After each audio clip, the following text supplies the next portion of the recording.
चलिए बेटा, फोटोसिंथेसिस का हमने कल से चैप्टर स्टार्ट किया हुआ था, तो आज हम इसका कुछ पोर्शन करेंगे। इसमें बेसिकली साइकिल्स हैं और वो इम्पोर्टेंट भी हैं आपके एग्जामिनेशन पॉइंट ऑफ व्यू से। फिर एक और हमें लेक्चर लगेगा और ये चैप्टर ओवर हो जाएगा। कल तो आपकी क्लास नहीं है और डीओई हॉलीडेज में नहीं कंडक्ट होगा, ठीक है। तो जो नेक्स्ट क्लास है वो आपके टाइम टेबल के अकॉर्डिंगली ही चलेगा। आज मुझे जरा अपॉइंटमेंट था इसलिए मैं कह रही थी कि मुझे टाइम मिल जाए। चलो एनीवेज, आज बेटा हम जो टॉपिक स्टार्ट कर रहे हैं that is chemi osmotic hypothesis. कल हमने साइक्लिक नॉन साइक्लिक फोटोफॉस्फोरिलेशन पढ़ा था डिटेल में, और क्लोरोप्लास्ट का स्ट्रक्चर पढ़ा था, और ये पढ़ा था कि क्लोरोफिल पिगमेंट्स किस तरह की हैं, एक्शन स्पेक्ट्रम क्या है, एब्जॉर्प्शन स्पेक्ट्रम क्या है, इसके बारे में हमने पढ़ा था। आज हम पढ़ेंगे केमी ऑस्मोटिक हाइपोथेसिस। बेटा 3 मार्क्स के accordingly this question is important, जिसको ध्यान से देख लेंगे। केमी ऑस्मोटिक हाइपोथेसिस, इसके अंदर बेसिकली एक एक तरह का ये हाइपोथेसिस है साइंटिस्ट का। इसके अंदर वो ये बताना चाह रहे हैं कि जो एटीपी का फॉर्मेशन है, एडिनोसिन ट्राइफॉस्फेट का फॉर्मेशन है, ये क्लोरोप्लास्ट के अंदर किस तरह से होता है, how the ATP is formed inside the chloroplast. इस चीज को एक हाइपोथेसिस के थ्रू इन्होंने बताने का कोशिश किया है। बेसिकली इन्होंने क्या बोला है कि जो एटीपी का फॉर्मेशन है ये कब होता है, because of the development of a proton gradient. जब प्रोटोन ग्रेडियंट बनेगा तभी एटीपी का फॉर्मेशन हो पाएगा क्लोरोप्लास्ट के अंदर। तो अब हमें ये पता होना चाहिए कि प्रोटोन ग्रेडियंट क्या है। Protons means H positive ions and gradient means difference, difference in the H positive ions inside the chloroplast and outside the chloroplast. Chloroplast के अंदर और क्लोरोप्लास्ट के बाहर प्रोटॉन्स की कंसंट्रेशन का क्या डिफरेंस है, उसको कहते हैं प्रोटोन ग्रेडियंट। जब प्रोटॉन्स का नंबर क्लोरोप्लास्ट के अंदर और बाहर चेंज होगा, इसमें डिफरेंस आएगा, एक तरफ ज्यादा है एक तरफ कम है, जब ऐसा सिचुएशन क्रिएट होगा तभी एटीपी का फॉर्मेशन हो पाएगा, ठीक है। तो उस चीज को इन्होंने बोला है it is chemi osmotic hypothesis. Chemi means chemicals, osmotic means osmosis हो रहा है, ठीक है, वो तो आप जानते ही हैं। चलिए डिटेल में पढ़ते हैं क्या है ये। इसका फंडा ये है कि प्रोटोन ग्रेडियंट बनेगा, जब प्रोटोन ग्रेडियंट बनेगा तभी एटीपी का फॉर्मेशन हो पाएगा, ये इसका मेन फंडा है। फिर अब ये चीज है कि प्रोटोन बन कैसे रहे, प्रोटोन का जो ग्रेडियंट है, जो डिफरेंस है उनके नंबर में, वो कैसे जनरेट होगा। उसके पीछे रीजन ये है कि बेटा क्लोरोप्लास्ट के अंदर वाटर मॉलिक्यूल्स स्प्लिट होते हैं, वाटर मॉलिक्यूल्स टूट जाते हैं। जब ये टूटते हैं water molecules, then they will form electrons, protons and oxygen, ठीक है। ये 3 प्रोडक्ट्स बनते हैं वाटर के टूटने की वजह से। अब क्योंकि जो वाटर का स्प्लिटिंग क्लोरोप्लास्ट के अंदर हो रहा है, उसकी लुमेन में हो रहा है, lumen means this is lumen, cavity of chloroplast, free space inside the chloroplast is known as lumen. तो क्लोरोप्लास्ट के अंदर जो वाटर मॉलिक्यूल्स है टूट रहे हैं तो प्रोटॉन्स रिलीज हो रहा है। तो जो प्रोटॉन का कंसंट्रेशन है वो क्लोरोप्लास्ट के अंदर ज्यादा होगा, ठीक है, और क्लोरोप्लास्ट के बाहर प्रोटॉन्स का नंबर कम होगा। तो एक तरफ नंबर ज्यादा है एक तरफ नंबर कम है, तो ये जो सिचुएशन बन जाएगी उसको हम कहते हैं प्रोटोन ग्रेडियंट, ठीक है। तो प्रोटोन ग्रेडियंट बनता है because of the splitting of the water molecules inside the chloroplast. दूसरी चीज आपने क्या याद रखनी है कि जैसे हमने पहले पढ़ा था साइक्लिक और नॉन साइक्लिक, जी स्कीम में कल हमने पढ़ा था कि जो इलेक्ट्रॉन्स हैं, due to the absorption of light energy, electron release हो जाते हैं और उन इलेक्ट्रॉन्स को कैरी करते हैं इलेक्ट्रॉन कैरियर। तो जब इलेक्ट्रॉन कैरियर इलेक्ट्रॉन्स को कैरी करते हैं तो इनके साथ ही प्रोटॉन्स भी मूव करते हैं क्लोरोप्लास्ट की मेम्ब्रेन के बाहर, ठीक है। इलेक्ट्रॉन्स की मूवमेंट के साथ प्रोटॉन्स भी मूव करेंगे।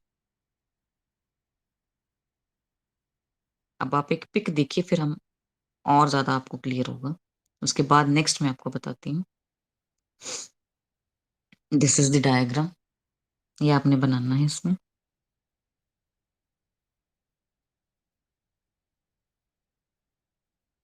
हाँ जी, पहली चीज बेटा आपने नोट डाउन ये भी करनी है कि जो केमी ऑस्मोसिस है, जो जिसकी हम कहते हैं कि केमी ऑस्मोसिस की वजह से एटीपी बन रहा है, दिस इज एटीपी। तो केमी ऑस्मोसिस में जो रिक्वायरमेंट है उसमें क्या क्या चाहिए, केमियोस्मोसिस के लिए एक तो मेम्ब्रेन का होना ज़रूरी है, जैसे कि एक क्लोरोप्लास्ट की मेम्ब्रेन है। दूसरी चीज़ है प्रोटॉन प्रोटॉन पंप होना ज़रूरी है कि प्रोटॉन का कोई सोर्स होना चाहिए, जैसे कि ये वाटर मॉलिक्यूल है, ये स्प्लिट हो रहा है क्लोरोप्लास्ट के अंदर और protons H positive ion generate हो रहे हैं, तो प्रोटॉन पंप है दूसरा रिक्वायरमेंट। तीसरा है प्रोटॉन ग्रेडिएंट होना चाहिए कि डिफरेंस होना चाहिए प्रोटॉन की कंसंट्रेशन का मेम्ब्रेन के अंदर भी और मेम्ब्रेन के बाहर भी। तो यहाँ पे मेम्ब्रेन के अंदर मतलब क्लोरोप्लास्ट के अंदर प्रोटॉन्स का कंसंट्रेशन ज़्यादा है और क्लोरोप्लास्ट के बाहर प्रोटॉन्स का कंसंट्रेशन कम है। और चौथा रिक्वायरमेंट है बेटा एक एंजाइम होना चाहिए एटीपीएज। ये एंजाइम क्या बनाएगा? ये एंजाइम एटीपी की फॉर्मेशन में हेल्प करेगा। ठीक है, तो 4 रिक्वायरमेंट्स हैं केमियोस्मोसिस के लिए। वो है membrane which is the membrane of chloroplast, proton pump जो कि प्रोटॉन्स को बनाएगा, ठीक है, वो है हमारा वाटर मॉलिक्यूल, जब स्प्लिट करते हैं तो प्रोटॉन्स बनते हैं। तीसरा प्रोटॉन ग्रेडिएंट, डिफरेंस होना चाहिए प्रोटॉन की कंसंट्रेशन में, तो क्लोरोप्लास्ट के अंदर ज्यादा है और क्लोरोप्लास्ट के बाहर ये कम है। चौथा और सबसे इंपॉर्टेंट एटीपी एज एंजाइम होना चाहिए, जो कि दिस इज एटीपी सिंथेटेज और एटीपी एज सेम चीज है। ये एंजाइम क्या करता है? ये एडीपी और इनऑर्गेनिक फॉस्फेट को आपस में ज्वाइन कराएगा और एटीपी की फॉर्मेशन में हेल्प करेगा। तो हम देख रहे हैं ये जो एटीपी एज एंजाइम है इसके 2 पार्ट्स हैं, सीएफ नॉट और सीएफ वन लिखा। तो अगर हम इसको सिंप्लीफाइड वे में बोले तो एफ नॉट और एफ वन कहते हैं हम। ठीक है, एटीपी एटीपी एज एंजाइम है, एटीपी सिंथेटेज एंजाइम के 2 पार्ट्स हैं, F not and F one. Ma'am ये इस पिंक कलर की मेम्ब्रेन है क्लोरोप्लास्ट की, और जो एफ नॉट है ये इस मेम्ब्रेन के अंदर एम्बेडेड रहता है, फिक्स रहता है। और जो एफ वन है बेटा वो मेम्ब्रेन के बाहर होता है इस तरह से, और जो एफ वन है इसी के थ्रू ही जो एडीपी है वो ज्वाइन कर जाएगा इनऑर्गेनिक फॉस्फेट के साथ और उसके बाद ये बना देगा एटीपी। तो एफ वन पार्टिकल है, ये अल्टीमेटली हेल्प करता है joining of ADP adenosine diphosphate with inorganic phosphate to form the ATP. तो ज्वाइनिंग में एफ वन पार्टिकल हेल्प कर रहा है। तो एक बार हम फिर से देखते हैं हमने पढ़ा क्या अभी तक। हमने ये पढ़ा कि जो एटीपी का सिंथेसिस है ये केमी ऑस्मोसिस हाइपोथेसिस के थ्रू होता है, ये पहली चीज है। दूसरी चीज हमने पढ़ी कि ये कब होगा? जब एक प्रोटॉन ग्रेडिएंट बनेगा। प्रोटॉन ग्रेडिएंट कैसा होता है कि प्रोटॉन्स का कंसंट्रेशन एक तरफ ज्यादा है और एक तरफ कम है। मैं क्लोरोप्लास्ट के अंदर कंसंट्रेशन ज्यादा है, क्लोरोप्लास्ट के बाहर इसका कंसंट्रेशन कम है। ये जो प्रोटॉन ग्रेडिएंट है कौन बनाता है? क्यों बनते हैं protons? Because of the splitting of water molecule. Water molecule क्योंकि क्लोरोप्लास्ट के अंदर टूट रहा है तो ये रिलीज करता है ऑक्सीजन, इलेक्ट्रॉन्स और प्रोटॉन्स को। क्योंकि ये अंदर टूट रहा है तो प्रोटॉन्स का कंसंट्रेशन क्लोरोप्लास्ट के अंदर ज्यादा है और बाहर कम है, और इनकी इस डिफरेंस इन कंसंट्रेशन की वजह से ग्रेडियंट बन जाता है। ठीक है, उसके बाद हमने रिक्वायरमेंट पढ़ा कि केमियोस्मोसिस हाइपोथेसिस का क्या रिक्वायरमेंट है। 4 मेन रिक्वायरमेंट्स है। पहला है मेम्ब्रेन का होना, दूसरा है प्रोटॉन के पंप का होना जरूरी है, तीसरा है प्रोटॉन के ग्रेडियंट का होना जरूरी है, और चौथा है बेटा and the most important one कि एटीपी एटीपी एज एंजाइम या फिर एटीपी सिंथेटेज एंजाइम, 2 इसके नेम सिनोनियम्स ही हैं, ये एंजाइम का होना भी जरूरी है for the synthesis of ATP. ठीक है, इसके बाद हमने पढ़ा था कि जब भी इलेक्ट्रॉन्स मूव करते हैं फॉर ड्यूरिंग द फोटोफॉस्फोरिलेशन, हमने पीछे पढ़ा था कि जब इलेक्ट्रॉन्स मूव करते हैं एक इलेक्ट्रॉन कैरियर से दूसरे इलेक्ट्रॉन कैरियर में, तो उनकी मूवमेंट के साथ प्रोटॉन्स भी मूव करते हैं मेम्ब्रेन के अक्रॉस। तो बेटा जो प्रोटॉन्स हैं ये मूव कैसे करेंगे? एफ नॉट पार्टिकल से होते हुए जाएंगे। ठीक है, एटीपीएज एंजाइम का हमने पढ़ा था ना, एफ नॉट और एफ वन, 2 इसके पार्ट्स हैं। तो एफ वन पार्ट से होते हुए जो प्रोटॉन्स क्लोरोप्लास्ट से बाहर जाएंगे, ये इनका मूवमेंट का प्रोसीजर है। उसके बाद जब हमने कल एटीपी फोटोफॉस्फोरिलेशन पढ़ा था तो हमने साइक्लिक फोटोफॉस्फोरिलेशन के टाइम पे ये पढ़ा था। मैं आपको फोटो ही दिखा देती हूँ, आपको ज्यादा क्लियर होगा, पता नहीं आपको याद भी है कि नहीं। तो मैं आपको उसका फोटो दिखाती हूँ पहले।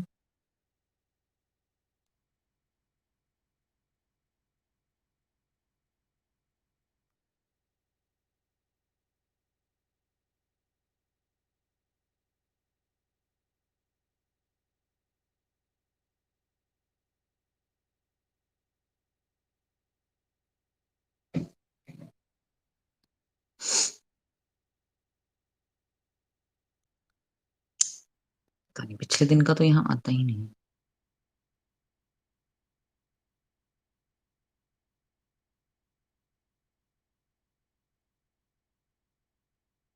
Just a minute.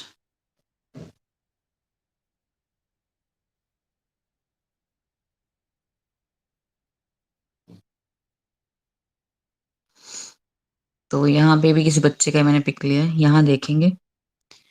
तो साइक्लिक फोटोफॉस्फोरिलेशन के दौरान हमने ये पढ़ा था, जो फोटो सिस्टम 1 है, तो इलेक्ट्रॉन कैरियर में यहाँ पे आपको ये प्रोडक्ट दिख रहा है, NADP पॉजिटिव कन्वर्ट हो रहा है NADPH और प्रोटॉन्स रिलीज कर रहा है। तो बेटा इस प्रोसेस के दौरान क्या होता है कि जो प्रोटॉन्स हैं ये रिलीज हो रहे हैं।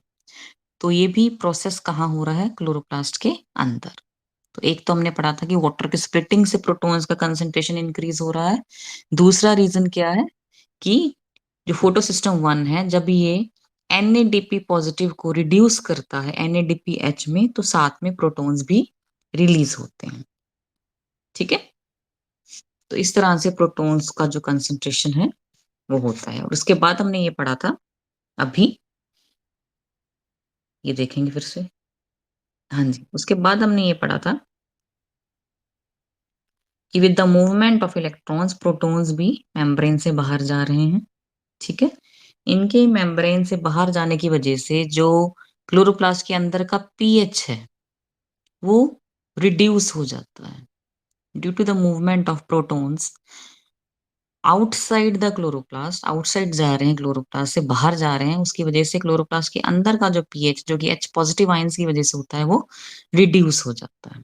ठीक है, पीएच के कम रिड्यूस होने की वजह से क्या होगा कि जो एटीपीएज एंजाइम है, इसका जो ये F1 पार्टिकल है, इसका कन्फर्मेशन चेंज हो जाएगा। कन्फर्मेशन चेंज होने का मीनिंग है कि इसका जो शेप है, ये शेप चेंज हो जाएगा, जिसकी वजह से ये एडीपी और इनऑर्गेनिक फॉस्फेट के साथ ज्वाइन कर जाएगा और रेट ऑफ रिएक्शन को इंक्रीज कर देगा। It will easily lead to the formation of ATP. तो इस तरह से जो एटीपी है वो बन जाता है because of the breakdown of the proton gradient.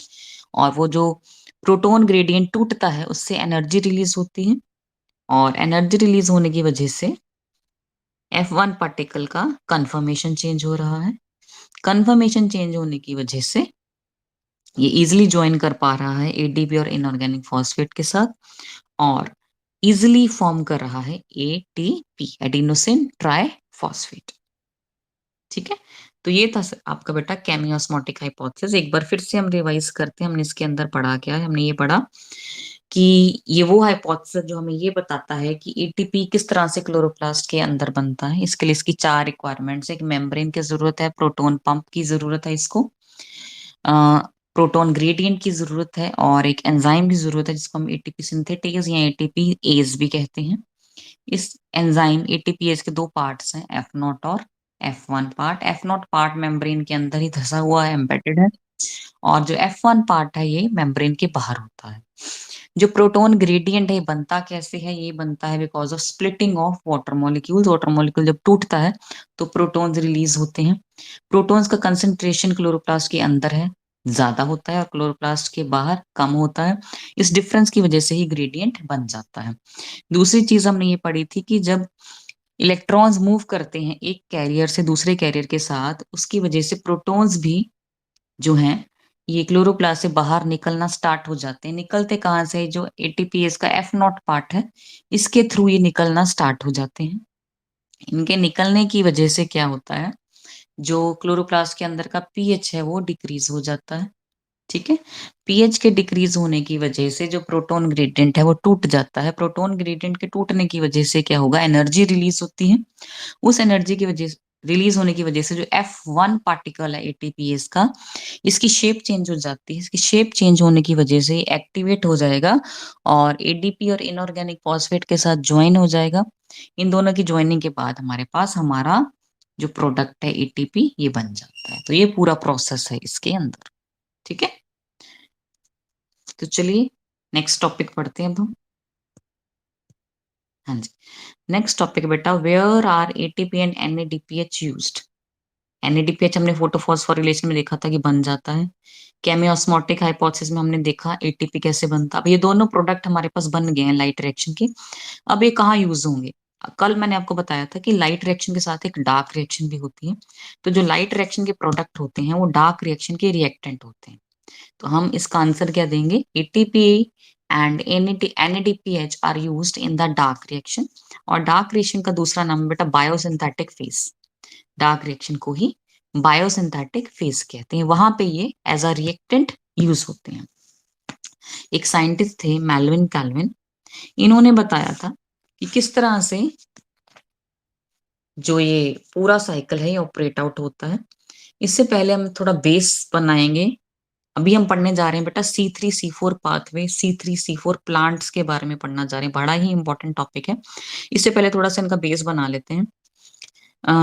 C3C4 pathway के नेम से आपको डिफरेंस आएगा 5 मार्क्स में। 5 में नहीं आया तो 3 में आएगा, वेरी इंपॉर्टेंट। ठीक है। तो जो कार्बन डाइऑक्साइड है फोटोसिंथेसिस के दौरान कैसे यूटिलाइज होती है? दो तरीके से यूटिलाइज हो सकती है। इसके कार्बन डाइऑक्साइड को एब्जॉर्ब करके सबसे पहले तो एक 3 कार्बन कंपाउंड बनता है। अगर पहला स्टेबल कंपाउंड प्लांट्स के अंदर 3 कार्बन कंपाउंड है जो कि मोस्टली फॉस्फोग्लिसरिक एसिड होता है, PGA करके हम इसको डिनोट करते हैं, phosphoglyceric acid. This is a 3 carbon compound. अगर ऐसा पहला स्टेबल कंपाउंड एक 3 कार्बन कंपाउंड बनता है तो उस पूरे साइकिल को ही हमने नेम दे दिया है C3 पाथवे। ठीक है। अगर पहला stable compound is a 3 carbon compound in the plants, then that pathway is known as C3 pathway and those plants are known as C3 plants. C3 plants कौन है? जिनके अंदर पहला stable compound is a 3 carbon compound which is phosphoglyceric acid. याद कर लेना, ये थोड़ा रट्टा लगाना पड़ेगा कि इफेक्ट्स हैं। ठीक है।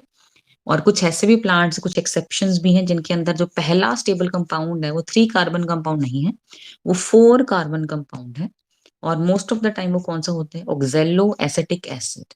OAA means oxalo acetic acid. This is a 4 carbon compound which is the first stable compound present in the plants. Such plants are known as C4 plants and that pathway is known as C4 pathway. इन दोनों को ही हम detail में पढ़ेंगे आज। ठीक है। तो चलिए सबसे पहले बेटा हम C3 साइकिल पढ़ते हैं। C3 पाथवे, C3 साइकिल एक ही चीज है और जिन पौधों के अंदर ही होता है उनको कहते हैं C3 प्लांट्स। चलिए पहले इसको पढ़ते हैं। जो मेल्विन कैल्विन करके साइंटिस्ट थे, उन्होंने हमें C3 पाथवे के बारे में बताया था। तो इसीलिए उन्हीं के नेम के बेसिस पे, उन्हीं की रिस्पेक्ट करते हुए हमने इस साइकिल का नाम भी कैल्विन साइकिल रख दिया। ठीक है। तो C3 पाथवे, C3 साइकिल को ही कैल्विन साइकिल कहते हैं। कंफ्यूज नहीं होना, 3 नेम्स है सेम चीज के, सिनोनियम्स ही हैं ये। C3 पाथवे, C3 साइकिल या फिर कैल्विन साइकिल एक ही चीज। ठीक है। कैल्विन किसका नाम है बेटा? साइंटिस्ट का नाम है जिन्होंने इस पाथवे के बारे में हमें बताया था। तो इन्होंने हमें क्या बताया कि जो ये साइकिल होता है, C3 साइकिल होता है, इसकी 3 स्टेजेस होती हैं, कार्बोक्सिलेशन, रिडक्शन एंड रीजनरेशन। तो चलिए इसको देखते हैं साइकिल को एक बार। This is the cycle, Calvin cycle. तो कार्बोक्सिलेशन वाला जो स्टेप है, पहला स्टेप होता है कार्बोक्सिलेशन। इसमें क्या होता है, जो एटमॉस्फेयर में कार्बन डाइऑक्साइड है उसको प्लांट फिक्स करता है, एब्जॉर्ब कर लेता है। ठीक है। And it forms a first stable compound which is a 3 carbon compound. तो जो रॉ मटेरियल होता है बेटा इसके अंदर, वो होता है रिबुलोज बाय फॉस्फेट। इसको रटना ही पड़ेगा, ये फिक्स्ड है। रिबुलोज, यहाँ देखेंगे, रिबुलोज बाय फॉस्फेट। ठीक है। RUBP करके हम इसको इस तरह से डिनोट करते हैं। Ribulose biphosphate is a by 5 carbon compound, 5 carbon का बना हुआ है। पूरा स्ट्रक्चर जानने की जरूरत नहीं है, वो सिलेबस में नहीं है, जस्ट नेमिंग इसकी आपने याद रखनी है। स्ट्रक्चर्स को आप अभी छोड़ भी सकते हैं, वो आपका चॉइस है। तो RUBP क्या है? Ribulose bi phosphate. 2 फॉस्फेट के ग्रुप इस 5 कार्बन कंपाउंड के साथ ज्वाइंट है। तो देखेंगे, रिबुलोज बाइफॉस्फेट मींस R15BP। 15 का मीनिंग है पहला कार्बन, और जो 5th कार्बन है उसके साथ फॉस्फेट ग्रुप अटैच है।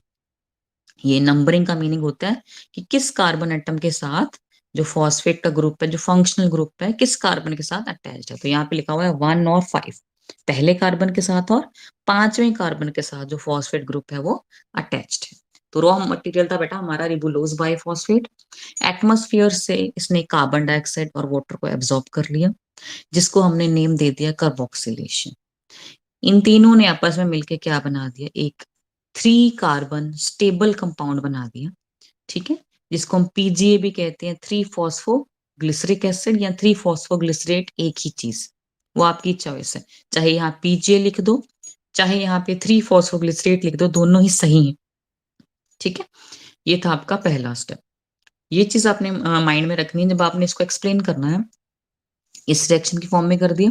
अब नेक्स्ट स्टेप है बेटा रिडक्शन। तो जो पहले स्टेप का प्रोडक्ट होता है, नेक्स्ट स्टेप का वो रिएक्टेंट बन जाता है। ये चीज माइंड में रखनी, जब भी आप किसी साइकिल को स्टडी कर रहे हैं तो उस साइकिल में जो प्रोडक्ट होता है वो नेक्स्ट स्टेप का रिएक्टेंट काउंट होता है। तो यहाँ पे जो 3 फॉस्फोग्लिसरेट है वो रिडक्शन वाले स्टेप में एज अ रिएक्टेंट काम करेगा। तो यहाँ पे क्या हो रहा है, 3 फॉस्फोग्लिसरेट, ठीक है, ये एटीपी को और एनएडीपीएच को डिसोसिएट कर रहा है। ATP and NADPH are dissociated and they will lead to the formation of ADP, inorganic phosphate and NADP positive और साथ में ट्रायोज फॉस्फेट, ठीक है। और क्या बन रहा है, ट्रायोज फॉस्फेट। अब इस ट्रायोज फॉस्फेट का फर्दर रीजनरेशन हो जाना है। रीजनरेशन, री मीन्स दोबारा, जनरेशन मीन्स बनना, दोबारा से बन रहा है। क्या दोबारा से बन रहा है, जो पहला रॉ मटेरियल था रिबुलोज 5 फॉस्फेट फिर से दोबारा से बनेगा फ्रॉम ट्रायोज फॉस्फेट। तो ट्रायोज फॉस्फेट में रीजनरेशन हो रही है, मतलब एटीपी फिर से डिसोसिएट करेगा और बना देगा एडीपी एंड इनऑर्गेनिक फॉस्फेट। जब एटीपी डिसोसिएट करेगा तो जो ट्रायोज फॉस्फेट है ये कन्वर्ट हो जाएगा रिबुलोज बाय फॉस्फेट में। तो ये सारे साइकिल को हम कहते हैं कैल्विन साइकिल। 3 स्टेप्स के अंदर हमने पढ़ा, carboxylation, reduction and regeneration. Carboxylation में क्या हुआ, रिबुलोज 5 फॉस्फेट ने एटमॉस्फेयर से कार्बन डाइऑक्साइड और वाटर को एब्जॉर्ब किया और ये कन्वर्ट हो गया 3 फॉस्फोग्लिसरेट में। उसके बाद 3 फॉस्फोग्लिसरेट में रिडक्शन हुई, तो जो एटीपी और एनएडीपीएच था ये रिड्यूस होके क्या बना दिया इसने, एडीपी इनऑर्गेनिक फॉस्फेट और एनएडीपी पॉजिटिव, और जो 3 फॉस्फोग्लिसरेट था ये कन्वर्ट हो गया ट्रायोज फॉस्फेट में। अब ट्रायोज फॉस्फेट में हो गया रीजनरेशन, दोबारा से रिबुलोज 5 फॉस्फेट बना देगा by the dissociation of ATP into ADP and inorganic phosphate, ठीक है। ये तो बेटा आपका केल्विन साइकिल। तो आपने जो नेट रिएक्शन है वो इस तरह से लिखनी है। एक चीज और माइंड में रखनी है कि केल्विन साइकिल 6 बार चलेगा, 6 टाइम्स केल्विन साइकिल चलेगा, तो हमारे पास there will be formation of a single molecule of glucose. Glucose का एक मॉलिक्यूल कब बनेगा, जब 6 बार केल्विन साइकिल ऑपरेट होगा, ठीक है। तो जितने भी रॉ मटेरियल्स थे हमने यहाँ यूज किए उन सबको हमने 6 से मल्टीप्लाई कर देना है। 6CO2, एक साइकिल के लिए हमें एक बार कार्बन डाइऑक्साइड चाहिए थी, लेकिन हमने सिंगल मॉलिक्यूल ग्लूकोज का सिंगल मॉलिक्यूल बनाना है तो हमें 6 बार साइकिल को चलाना पड़ेगा। तो 6CO2 और जो एटीपी है ये हमें 6 से मल्टीप्लाई कर लेंगे तो 18 एटीपी प्लस 12 NADPH। जो इनका नंबर है बेटा ये फैक्ट्स हैं, इसको एज इट इज ही आपको लर्न करना पड़ेगा, ठीक है। इतने ही रिक्वायर्ड होते हैं, हम इसको कम ज्यादा नहीं कर सकते। 6CO2, 18 ATP and 12 NADPH are required to form a single molecule of glucose, ठीक है। 18 ATP थे तो 18 ही ADP बनेंगे, 12 NADPH थे तो 12 ही NADP बनेंगे, ठीक है बेटा। एक बार आप इसकी जो बुक के अकॉर्डिंगली आपके पिक है वो भी देख लीजिए, क्लियर हो जाएगा और ज्यादा आपको। ऐसा आपका एनसीईआरटी में गिवन है। रिबुलोज 1,5 बाइफॉस्फेट, उसमें कार्बोक्सिलेशन हुई। कार्बोक्सिलेशन मींस एटमॉस्फेयर से इसने CO2 को एब्सॉर्ब कर लिया, तो इसने 3 फॉस्फोग्लिसरेट बना दिया। अब इस 3 फॉस्फोग्लिसरेट में रिडक्शन होगी। रिडक्शन किस किस चीज की हो रही है, एटीपी और एनएडीपीएच की। रिड्यूस होके ये एटीपी रिड्यूस होके बना देगी एडीपी और इनऑर्गेनिक फॉस्फेट। एनएडीपीएच रिड्यूस होके बना रहा है एनएडीपी पॉजिटिव, और 3 फॉस्फोग्लिसरेट जो है ये रिड्यूस होके बना रहा है ट्रायोज फॉस्फेट, ठीक है। ये बाद में कन्वर्ट हो रहा है यहाँ पे ग्लूकोज में। जिसको हम सुक्रोज भी कह देते हैं। और ट्राइओस फॉस्फेट में फिर से रीजनरेशन हो रही है किसकी, कि जो ट्राइओस फॉस्फेट है ये रिबुलोज 1,5 बायफॉस्फेट को बना देगा जब एटीपी रिड्यूस होगी किसमें, एटीपी में और इनऑर्गेनिक फॉस्फेट में। तो ये सारा जो साइकिल है बेटा, दिस इज केल्विन साइकिल। इसी को हम C3 पाथवे कहते हैं, C3 साइकिल कहते हैं, या फिर केल्विन साइकिल कहते हैं। तो लास्ट टॉपिक जो आज हम स्टडी करने जा रहे हैं बेटा वो है C4 पाथवे। इसको भी साइंटिस्ट ने दिया था, उन्हीं साइंटिस्ट के नेम पे भी इसका नाम है, हैच एंड स्लैक पाथवे कहते हैं, क्योंकि इन्हीं दोनों ने इसको सबसे पहले डिस्कवर किया था प्लांट्स के अंदर। जिन प्लांट्स के अंदर हैच एंड स्लैक पाथवे मिलता है हमें, C4 पाथवे कहते हैं इसको। C4 पाथवे जिन प्लांट्स के अंदर हमें दिखाई देता है उन प्लांट्स को कहते हैं C4 प्लांट्स। क्योंकि यहाँ पे पहला जो स्टेबल कंपाउंड है वो 4 कार्बन कंपाउंड है, जो कि most of the time oxalo acetic acid होता है, इसीलिए इनको C4 प्लांट्स कहा जाता है। दूसरी खासियत क्या है बेटा, जो C4 प्लांट्स इनके अंदर C4 पाथवे क्यों होता है, उसकी खास वजह है क्योंकि इन प्लांट्स के लीफ के अंदर हमें क्रैंस एनाटमी शो होती है। इट्स वेरी इंपॉर्टेंट, 1 मार्क में आएगा।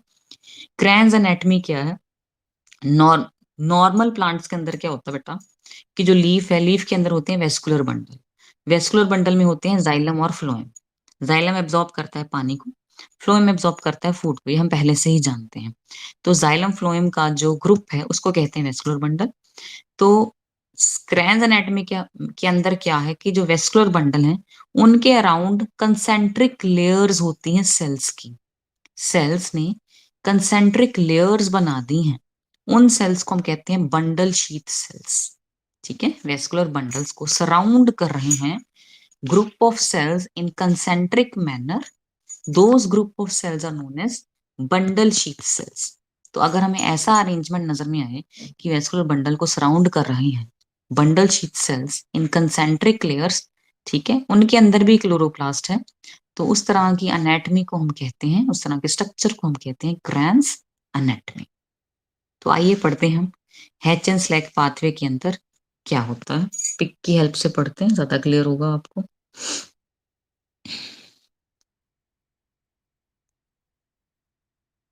ये देखेंगे, दिस इज C4 पाथवे, जिसको हम हैच एंड स्लैक पाथवे भी कहते हैं।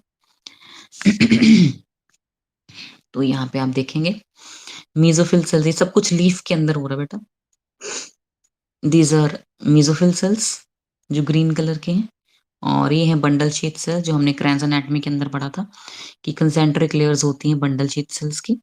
ठीक है, तो उनको सराउंड कर रहे हैं बंडल शीथ सेल्स। अब हो क्या रहा है, मीजोफिल सेल्स स्टार्ट करेंगे हम। सबसे पहले जो एटमॉस्फेरिक कार्बन डाइऑक्साइड है उसको एब्जॉर्ब किया जा रहा है for the process of photosynthesis.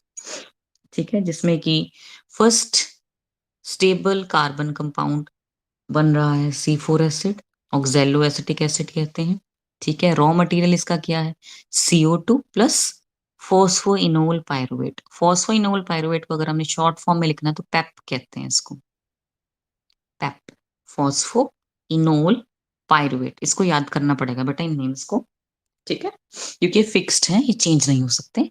Carbon dioxide plus phosphoenol pyruvate will lead to the formation of C4 acid, जो कि ज्यादातर ऑक्सैलो एसिटिक एसिड होता है। ठीक है, अब जो ये C4 एसिड बना है, ये इसका ट्रांसपोर्ट होगा फ्रॉम मीजोफिल सेल से एंटर हो जाएगा बंडल शीथ सेल्स में। ठीक है, जब ये बंडल शीथ सेल्स में एंटर होगा देन इसमें डीकार्बोक्सिलेशन हो जाएगी। डीकार्बोक्सिलेशन मीन्स इसमें से CO2 रिलीज हो जाएगा। ठीक है, ये देखिए यहाँ पे CO2 यहाँ से रिलीज हो गया। जब C4 एसिड से CO2 रिलीज हो जाएगा मतलब एक कार्बन कम हो गया। एक कार्बन कम होने की वजह से it will get change into C3 acid. ठीक है, 3 कार्बन एसिड में ये कन्वर्ट हो जाएगा और फिर इस C3 एसिड का ट्रांसपोर्ट होगा। इसके ट्रांसपोर्ट होने के बाद फिर से रीजनरेशन होगा C4 का। ठीक है, रीजनरेशन होगा फॉस्फोइनोल पायरुवेट का, पेप, पेप दोबारा से बन जाएगा। तो ये साइकिल ऐसे ही ऑपरेट, बहुत इजी है। C3 से ज्यादा इजी है C4, कि एटमॉस्फेयर से CO2 आया, उसने पेप के साथ ज्वाइन किया, ज्वाइन करने के बाद इसने C4 एसिड बना दिया। C4 एसिड फिर बंडल शीथ सेल्स में गया, इसमें इसका डीकार्बोक्सिलेशन हुआ, मतलब यहाँ से CO2 रिलीज हो गया। CO2 के रिलीज होने के बाद ये C3 एसिड में कन्वर्ट हो गया। फिर C3 एसिड का ट्रांसपोर्ट हुआ बंडल शीथ सेल से मीजोफिल सेल्स में, और जब ये मीजोफिल सेल्स में चला गया तो फिर C3 एसिड से रीजनरेट हो गया फॉस्फोइनोल पायरुवेट। तो अगर हम इसके स्टेप्स का नेम लिखें तो होगा सबसे पहले इसका fixation, decarboxylation and regeneration. 3 steps मोटे मोटे तौर पे देखें तो 3 स्टेप्स हैं। फिक्सेशन ऑफ CO2, कार्बोक्सिलेशन भी कह सकते हो इसको, कार्बोक्सिलेशन, डीकार्बोक्सिलेशन एंड रीजनरेशन। क्योंकि 2 तरह के सेल्स में हो रहा है, बिकॉज इसमें क्रैन्स एनाटमी है। तो और पहला जो स्टेबल कार्बन कंपाउंड है वो C4 कार्बन कंपाउंड है, जो कि most of the time oxalo acetic acid होता है। ठीक है, तो ये सब ढूंढा था हैच और स्लैक ने, इसीलिए हम कहते हैं, इसी साइकिल को हमने नेम दे दिया हैच एंड स्लैक पाथवे। ठीक, कार्बोनेट्स, ये कन्वर्ट हो रहा है उसमें, जो CO2 है फर्दर इसमें रिडक्शन हो रहा है। ठीक है, रिड्यूस्ड फॉर्म में आके आ रहा है इसमें। आप चाहें तो सीधा भी लिख सकते हैं इजी करने के लिए, वो आपका चॉइस। यही चीज CO2 ही दिखाया गया है बेसिकली इसमें। ठीक है, CO2 ज्वाइन कर रहा है प्रोटॉन्स के साथ, कार्बोनिक एसिड जो है वो रिड्यूस फॉर्म में, आयनिक फॉर्म में दिखाया गया आपको। पेप है फॉस्फेनोल पायरुवेट फिक्स हो गए तो C4 एसिड बन गया हमारे पास। ठीक है, अच्छा आज के टॉपिक में कोई और आपको प्रॉब्लम है? आज हमने यहीं तक ही करना है। कल कल तो आपका क्लास नहीं है, परसों होगा। जो जब भी टाइम टेबल है उसी के अकॉर्डिंगली होगा, और उसमें बस हमारे अब रह गए हैं 2 टॉपिक रह गए हैं और बेटा। एक तो आपका फोटो रेस्पिरेशन रह गया और फैक्टर्स अफेक्टिंग फोटोसिंथेसिस रह गया है। आपका होमवर्क रहेगा C3 और C4 जो प्लांट्स हैं, जो पाथवेज हैं, इनमें डिफरेंसेस मेरे को आज आपने इनके डिफरेंस लिख के पिक भेज देनी है शाम तक। ठीक है, आज के टॉपिक में बताइए कोई आपको दिक्कत है? ये सब लर्न करना पड़ेगा बेटा, ये सिर्फ इसके लिए प्रैक्टिस चाहिए, इस चैप्टर के लिए और जो नेक्स्ट चैप्टर आने वाला है आपका। और इस यूनिट में से फोटोसिंथेसिस वाले चैप्टर में से बहुत आएगा एग्जाम में। बच्चे मोस्टली इस चैप्टर को छोड़ जाते हैं क्योंकि थोड़ा कॉम्प्लिकेटेड चैप्टर है ये, बहुत प्रैक्टिस मांगता है। तो इसके जो साइकिल्स हैं इसको तो बना बार बार बनाओ आप। ठीक है, तो इस चैप्टर में बताइए अभी आज के जो टॉपिक्स हैं, आज हमने 3 टॉपिक्स किए हैं basically, chemiosmotic hypothesis, C3 pathway and C4 pathway. इन तीनों टॉपिक्स में कोई आपको दिक्कत है, परेशानी है तो बताइए। और मैं एक ही फंडा बताऊंगी, एक ही टिप है, एक ही ट्रिक है इस चैप्टर को बहुत अच्छी तरह से करने का, वो है बेटा आप रिटर्न में इसकी प्रैक्टिस करें, साइकिल्स की प्रैक्टिस कीजिए। उन्हीं साइकिल्स को कन्वर्ट कर देना है आपने अपनी लैंग्वेज में स्टेप्स बना के। ठीक है, तो आपको रिटर्न पोर्शन भी बुक से पढ़ने की जरूरत नहीं पड़ेगी। अगर आपको साइकिल आता है बनाना तो आप इसका रिटर्न पोर्शन भी अपनी लैंग्वेज में खुद से लिख सकते हैं।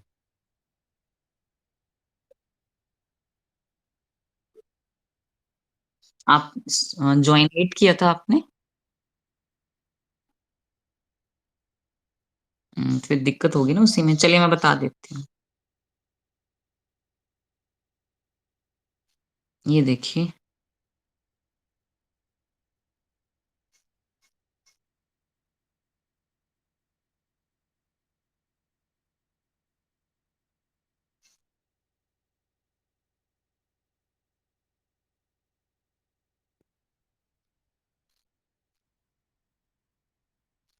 हाँ जी, इस डायग्राम को आपने लर्न कर लेना है क्योंकि इसी की हेल्प से सारा आपने एक्सप्लेन कर पाना है। तो कैमियोस्मोटिक हाइपोथेसिस क्या है कि क्लोरोप्लास्ट के अंदर कैसे एटीपी बनता है वो बताया गया है। तो बेसिकली 4 रिक्वायरमेंट्स होती हैं एटीपी के बनने के लिए। पहले तो हमें एक मेम्ब्रेन की जरूरत है जो कि एक क्लोरोप्लास्ट की मेम्ब्रेन ही है। दूसरा हमें एक प्रोटॉन का पंप चाहिए जो प्रोटॉन्स बनाए, तो वो क्लोरोप्लास्ट के अंदर होता है। वो प्रोटॉन पंप क्या करता है, वाटर मॉलिक्यूल को स्प्लिट करता है, जिसकी वजह से ये प्रोटॉन्स रिलीज हो जाते हैं। ठीक है, और तीसरी चीज है बेटा प्रोटॉन का ग्रेडियंट। प्रोटॉन ग्रेडियंट है कि कहीं पे प्रोटॉन्स का नंबर ज्यादा है और कहीं पे कम है। तो क्लोरोप्लास्ट के अंदर प्रोटॉन्स का नंबर ज्यादा है और क्लोरोप्लास्ट के बाहर प्रोटॉन्स का नंबर कम है। इस difference in concentration of protons को कहते हैं प्रोटॉन ग्रेडियंट। तो तीसरा रिक्वायरमेंट था प्रोटॉन ग्रेडियंट का होना। पहला मेम्ब्रेन, दूसरा प्रोटॉन पंप, तीसरा प्रोटॉन ग्रेडियंट। और चौथा है एक एंजाइम, एटीपी सिंथेटेज या एटीपी एज इस एंजाइम को कहते हैं। ये एंजाइम क्या करता है, ये एटीपी को बनाने में हेल्प करता है। दूसरी खासियत क्या है इस एंजाइम की, कि इस एंजाइम के दो पार्ट होते हैं, एफ नॉट और एफ वन। ये जो ग्रीन कलर का एफ नॉट पार्ट है, मेम्ब्रेन के अंदर धसा हुआ होता है, एम्बेडेड होता है। एफ वन पार्ट बाहर होता है। ठीक है। तो सबसे पहले तो क्या होता है कि जो वाटर मॉलिक्यूल्स हैं ये टूट रहे हैं और प्रोटॉन्स रिलीज हो रहे हैं, जिसकी वजह से क्लोरोप्लास्ट के अंदर प्रोटॉन्स का नंबर ज्यादा हो जाता है, क्लोरोप्लास्ट के नंबर के बाहर इसका नंबर कम हो जाता है और प्रोटॉन ग्रेडियंट बन जाता है। दूसरी चीज आपने इसमें क्या याद रखनी है बेटा, कि जब भी प्रोटॉन का ग्रेडियंट बन जाता है उसके बाद क्या होगा कि इलेक्ट्रॉन्स जो हैं, जब ये डिफरेंट इलेक्ट्रॉन कैरियर्स इनको कैरी करते हैं, तो इलेक्ट्रॉन्स की मूवमेंट के साथ प्रोटॉन्स भी मूव होना स्टार्ट हो जाते हैं। ये मेम्ब्रेन के अंदर से मेम्ब्रेन से बाहर जाते हैं, क्लोरोप्लास्ट के अंदर से बाहर जाना स्टार्ट कर देते हैं प्रोटॉन्स भी। और ये जाते हैं एफ नॉट पार्टिकल से, यहाँ से ये बाहर जाना स्टार्ट कर देते हैं। और जब ये क्लोरोप्लास्ट के अंदर से बाहर जाते हैं तो जो क्लोरोप्लास्ट के अंदर का पीएच है वो कम हो जाता है, पीएच रिड्यूस हो जाता है क्लोरोप्लास्ट के अंदर का। जब क्लोरोप्लास्ट के अंदर का पीएच कम हो जाता है, उस पीएच के कम होने की वजह से जो प्रोटॉन ग्रेडियंट बना था वो टूट जाता है। प्रोटॉन ग्रेडियंट के टूटने की वजह से एनर्जी रिलीज होती है, और उस एनर्जी के रिलीज होने की वजह से जो एटीपी सिंथेटेज मॉलिक्यूल है, इसका जो F1 पार्टिकल है इसकी शेप चेंज हो जाती है। F1 पार्टिकल की शेप चेंज होने की वजह से जो एडीपी है और इनऑर्गेनिक फॉस्फेट है, ये इनके साथ इजीली कंबाइन कर पाता है। और इसके इनके साथ कंबाइन होने की वजह से ये दोनों आपस में मैच हो पाते हैं, आपस में ऐड हो पाते हैं, आपस में कंबाइन हो पाते हैं, और they will lead to the formation of ATP. इस तरह से एटीपी का फॉर्मेशन हो जाता है। इस पूरे प्रोसेस को हम कह देते हैं केमियोस्मोटिक हाइपोथेसिस। ठीक है। चलिए, और किसी बच्चे कोई प्रॉब्लम है तो पूछ लीजिए।